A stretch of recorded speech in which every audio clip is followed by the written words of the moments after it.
Hey everyone, welcome back. Icon here. Today we are uploading the Chicago versus Dallas Hackney Yard Domination map. So a lot of people in my comments from yesterday have been asking for this one. So I'm super excited to break it down. It's not going to be quite as reactive as the last videos were. It's going to be more towards just breaking down what you're seeing. But essentially everything with Hackney Yard Domination comes down to one thing.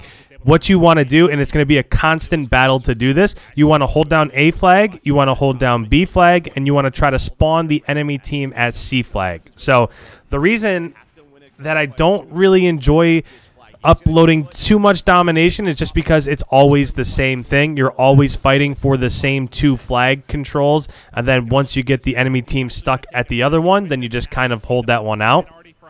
So if you're watching this from the beginning here, what you're just seeing on screen right now is the development of that strategy. So right there, Gunless was able to capture A. And then now that they have A captured, they're going to go ahead and Chicago's going to start pushing up in towards B-Dom. And now you can see that B-Dom is about to be neutralized. They don't have it yet. They are on it. It does look like they're about to get it. So with that, this is exactly what happened. So Chicago spawned on C flag. What they did is they pushed through green over and over and over again until somebody was able to leak through. And then once they were able to leak through, Gunless was able to get through, and he was also able to capture B and get a couple kills there. But essentially, they captured A, and then they pushed up into B, and then now all they have to do is watch mid-map and the right flank. So I don't like this third-person view. Hopefully, it seemed like the rest of the day yesterday, they got rid of that one a little bit. But now all they have to do is just watch this right side, because if you have them spawn trapped at C, there's only two real ways that they can get out. They can push out over towards yellow, so that yellow building which is backed by C-Dom, or they can push out over towards green. So they were able to just get through here, but this is going to be largely contested. Scump was able to finish that kill on A, so my guess would be that he's going to be able to neutralize that. And they're back where they started. So if you're watching all of those blue silhouettes right there on screen, everybody is spawning over at green. So again, Chicago, the whole time, all they're going to be trying to do is just push it. Now, one thing, they just captured C, so they were able to get a 3 cap, but I don't like this, because what happens is that as you push teams over towards C, so as you push up over towards C, that is splitting your resources. When if you have all of your resources totally focused on just holding down the left side and the right side flanks, then that's really where you start to demoralize the other team. But this 3 cap is pretty nice. They were able to hold this for quite a while. So if that was held for about, I don't know, 30 seconds or so, they were able to get themselves 6 extra points. So 6 extra points worth of distance between the two teams. But as it is right now, it didn't end up hurting them in the long run. There for a second, we could see the mini-map in the bottom left-hand corner, and essentially, it was still the same setup. If you look at it right now, you have all of those green arrows kind of right around mid-map. You have the blue arrows that are kind of pushed back towards C, and this is the exact same thing. So one thing that we do want to point out here is that when the spawns happened, Chicago had C spawns to begin this map. So as we're watching this right now, they are technically on bad side. So when this round is over with in 2 minutes and 22 seconds, when the next round starts, it's going to flip, and Chicago's going to have that A side again. So it's pretty important right now, if you are Dallas, that you have to get this flipped.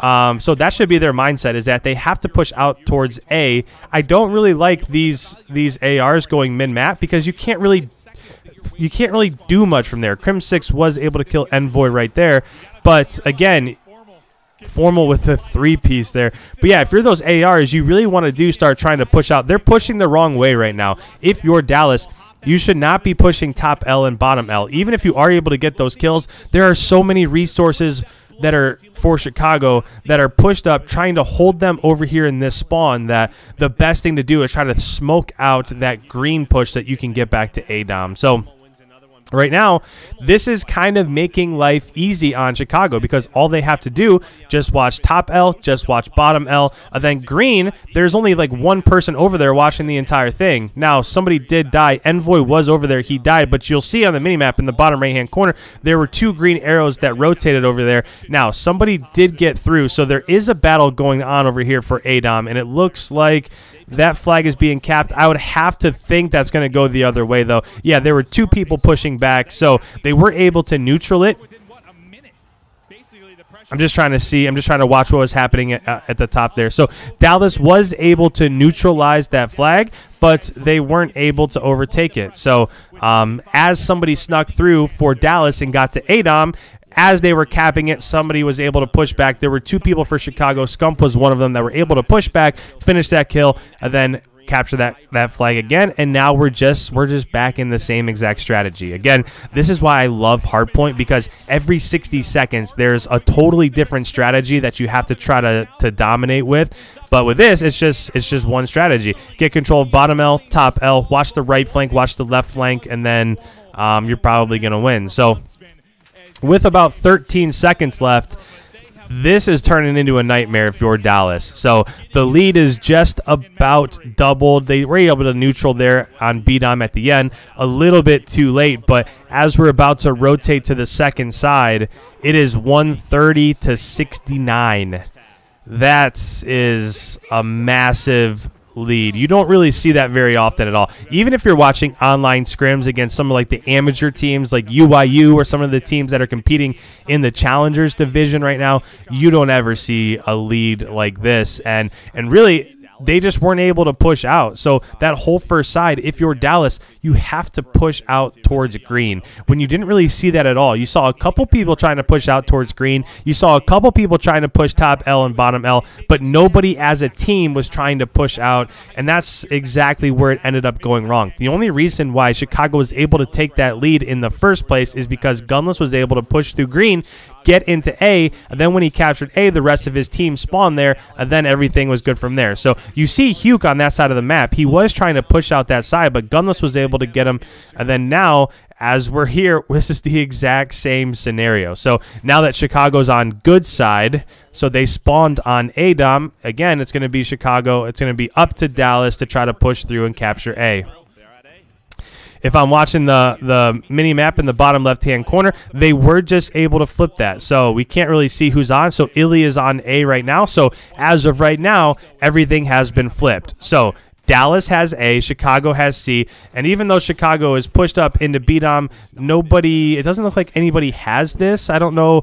It's really hard to read what's going on. So it looked like it was neutralized. So it's neutralized, and then right there they were able to capture the rest of it. So now this, if you have a lead, this is a little bit easier to do, right? If you don't have a lead, it's near impossible to hold down C and B, just because if you're stuck at A, then there's so many different places you can get out of ADOM, right? If you're thinking about CDOM, you can either push through yellow or you can push through green. Whereas if you're spawning at A, you can jump over that mid wall at any point. Literally the entire wall you can jump over top of. So it's really easy to spawn trap at A, but it's really hard to spawn trap at C. So as we're watching this here, again, it's the exact opposite of what we saw earlier. So if you're Chicago, again, you do want to be pushing out. Envoy was able to get 2, and if you look at the mini-map in the bottom left-hand corner, the exact opposite thing was about to happen. They did push back. They were able to get those kills, but what happened there is that so many resources for Dallas had to be paying attention to that A overtake that they lost B. So if you're Chicago right now, you don't really have to capitalize. You don't have to make that optimal strategy work, just because you already have such a massive lead that all you have to do is just make sure that you're not getting triple capped. There's a capture going on A. That's a massive 2-piece from Hugh. So if that doesn't go down, then Chicago, so if Hugh ends up dying there, Chicago's probably going to spawn on A, and they're going to control that for the rest of the map. So that was a really big kill there from Hugh, and it allowed them. So now you'll see when he comes out of there, he's watching that right side flank. That was a nasty kill too. I'm kind of surprised that he was able to get that one, but notice how he's just paying attention to the right side of the map, and this is what Chicago should be doing. They should be pushing. If you look at the mini-map in the bottom left-hand corner, there were just 4 green arrows on that side of the map, and that's what you have to do. If you're trapped back in C, you have to push out over towards green, over towards A, so that you can overcap that. But there was just a triple cap, but that only lasted for a second. Nice kills by Arcitys and Envoy in the hill. Arcitys does go down, but that B flag is neutralized. That's a big win from Formal. There's one more. So Nobody has control of that B flag, but again, if you're Chicago, it doesn't matter because you have, right now it's just a stalemate, right? You have one flag, they have one flag, and you're the team with the 30-point lead, 40-point lead, 42-point lead, so it doesn't really matter all that much. So right now, again, if you're looking at where different things are, there are 2 people from Dallas that just died trying to rotate back to A, and that's really all that matters, is that you're just trying to hold us down. Now, those smokes, they should have been doing that the whole game. Think about it. We've been watching this setup for the last like 7 or 8 minutes, and that's the first time that we've seen a smoke wall like that in the middle of the map. And what that's going to do is that's going to allow you to just push through those cuts and get back into back A. They should have been doing that the whole time, so Dallas should have been throwing those the whole time. That's the first that we've seen them, and look what happened. They controlled C, they've neutraled B, they control A. So right now they have a triple cap, and it all started just because of these smokes. Those smokes finally allowed them to push through those cuts so that they could get into the flags that they needed to capture. But again, there's only a minute and 30 seconds left. So in Domination, you can make up, if you have a 1 flag lead, you can make up 12 points per minute. So with a minute and a half left, that means that they could have made up 18 points. And if you look at the lead, you've almost got a 50-point lead here. So they would need a triple cap the entire rest of the time, and that's just not going to happen. Nice kills from Arcitys, a 3-piece from Arcitys. Envoy also gets 1, and then Arcitys pushes up into B-Dom. Arcitys was just an absolute beast this entire matchup. There was at one point he was like 29 and 13 in that very last game of Domination, or in that very last game of Hardpoint on Gunrunner. That's why he got the interview after the map was over, and it was just everybody just so. This is something in my predictions. I called this. I called a 3-1 victory for Chicago, and the reason why is because just compare the 2 lineups. Now, if we're talking 4 months down the road, you might have a little bit different of an outcome. But right now, you have 2 extremely young kids that this is the first time they've been in this environment. And a lot of people say, well, Shotzi has been there. He's been on main stage in Halo and whatever, but main stage in Halo is a heck of a lot different. It's an entire different ball game than main stage in the very first ever Call of Duty League event. It's just totally different. Whereas if you look at Chicago's roster, Scump and Formal have seen it all. Arcitys is just a world champ, so this doesn't bother Arcitys at all. We saw the performance he had yesterday.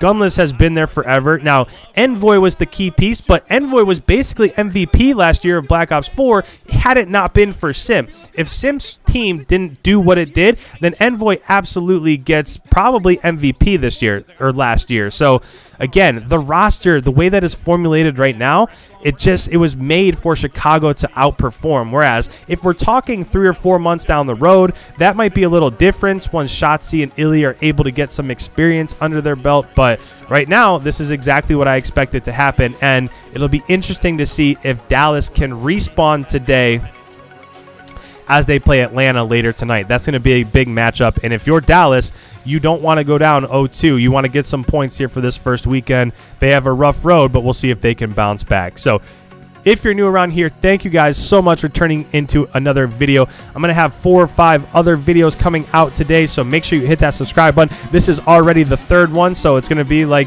8 or 9 videos just today. Make sure you hit that subscribe button, as I'm your headquarters for everything that's happening in the Call of Duty League. Don't leave without leaving a like, and I'll catch you guys in the next one. We'll see you.